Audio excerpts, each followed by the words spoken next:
Olá, meus queridos irmãos e minhas queridas irmãs, bom dia. Hoje é domingo, dia 23 de outubro, e continuando aqui o nosso estudo sobre as ressurreições anteriores à cruz, hoje nós vamos falar sobre a ressurreição de Moisés.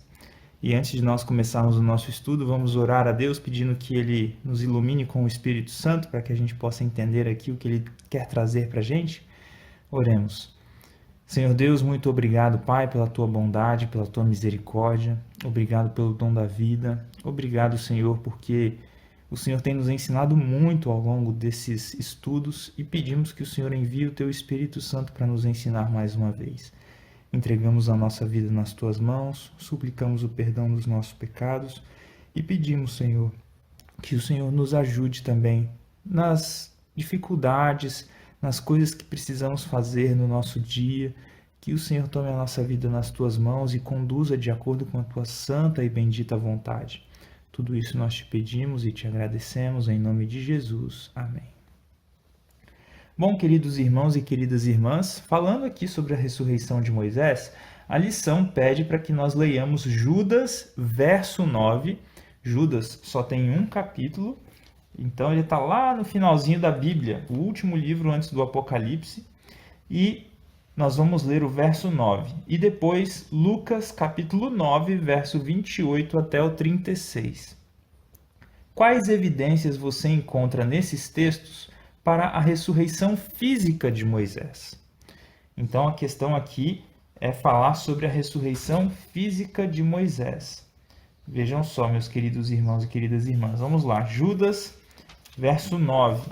Está escrito assim: Contudo, o arcanjo Miguel, quando contendia com o diabo e disputava a respeito do corpo de Moisés, não se atreveu a proferir juízo infamatório contra ele.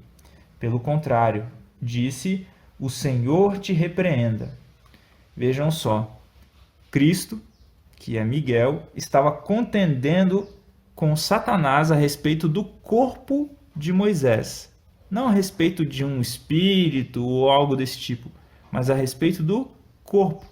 Nós já vimos que não existe espírito desencarnado, não é, meus queridos irmãos e queridas irmãs? Então, vamos ler agora Lucas, capítulo 9, do verso 28 em diante. Como esse texto de Judas ele nos ajuda a entender esse texto de Lucas? Vamos ver aqui, olha só. Lucas capítulo 9, a partir do verso 28. Cerca de 8 dias depois de proferidas estas palavras, tomando consigo a Pedro, João e Tiago, subiu ao monte com o propósito de orar. Está falando sobre Jesus aqui. E aconteceu que, enquanto ele orava, a aparência do seu rosto se transfigurou, e suas vestes resplandeceram de brancura.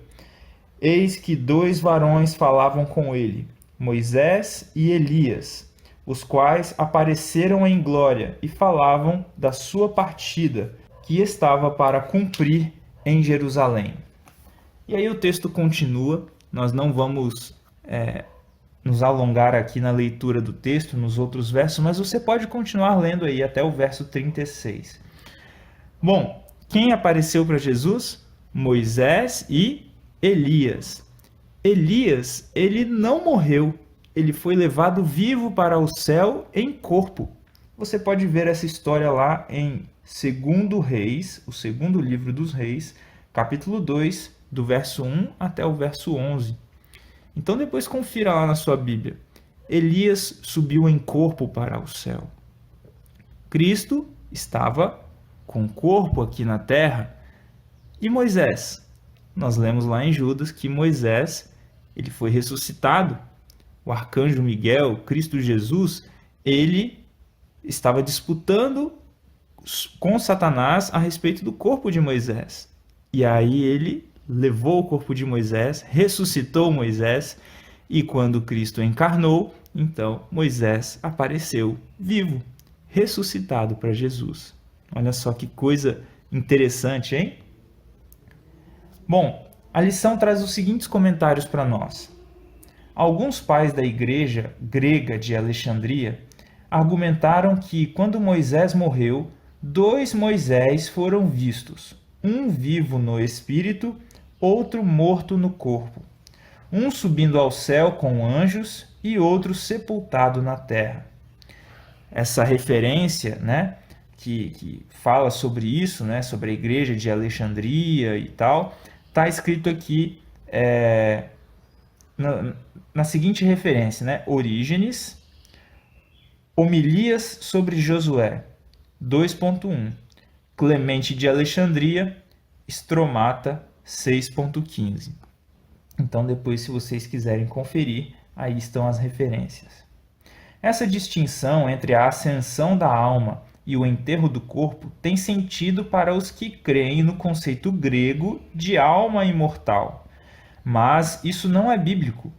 Judas, verso 9, confirma a ressurreição do corpo de Moisés.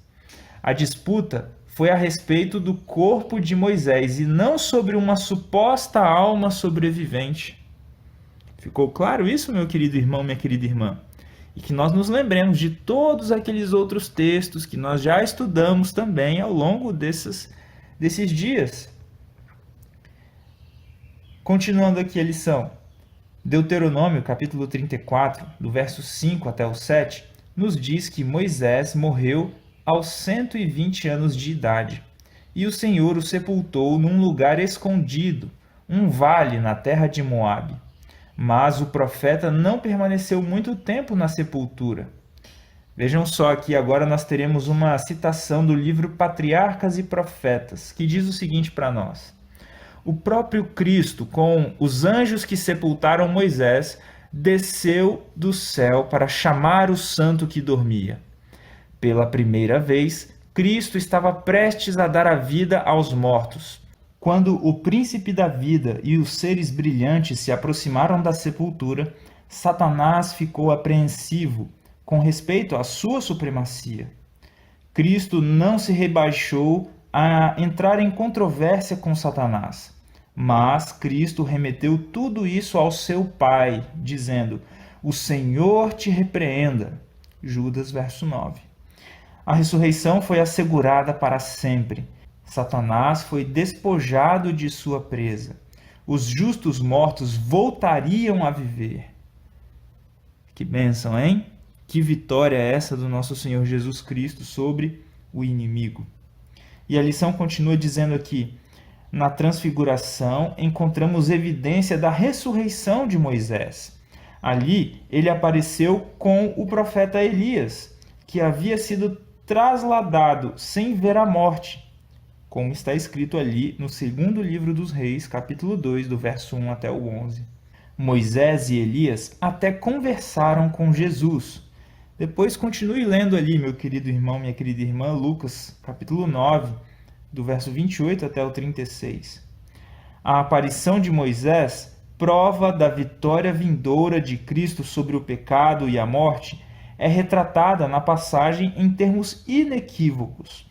Foram Moisés e Elias, não seus espíritos, que apareceram ali. Afinal, Elias não havia morrido. Vejam só, queridos irmãos e queridas irmãs, como que as coisas na palavra de Deus vão se ligando e fazem sentido, não é? Estão em harmonia. Finalizando aqui, a lição traz uma reflexão para nós. Moisés não pôde entrar na Canaã terrestre, como está relatado ali em Deuteronômio, capítulo 34, do verso 1 até o 4. Mas foi levado à Canaã celestial. Até que ponto Deus é poderoso para fazer infinitamente mais do que pedimos ou pensamos, conforme seu poder que opera em nós, como está escrito ali em Efésios, capítulo 3, verso 20. Vejam só, queridos irmãos e queridas irmãs, talvez, nos colocando ali no lugar de Moisés, o ápice da nossa vida seria entrar na Terra Prometida. A grande conquista seria entrar ali na Canaã terrestre. Mas Deus tinha algo muito superior reservado para Moisés. E ele fez isso, ele concedeu essa bênção. E ele ressuscitou Moisés e levou Moisés para o céu. E aí, quando Cristo encarnou, Moisés e Elias desceram aqui para falar com Cristo, para encorajá-lo a respeito da sua partida. Jesus estava nos seus últimos momentos ali, no final do seu ministério, e eles vieram para encorajar Jesus sobre esse final que era tão crucial, não é? Que nós possamos nos lembrar então dessa lição e que possamos nos lembrar que, por mais que nós possamos pensar que algo aqui é imbatível, não tem nada melhor do que isso, Deus tem algo muito melhor reservado para nós. Amém? Um grande abraço e até a próxima, se assim Deus nos permitir.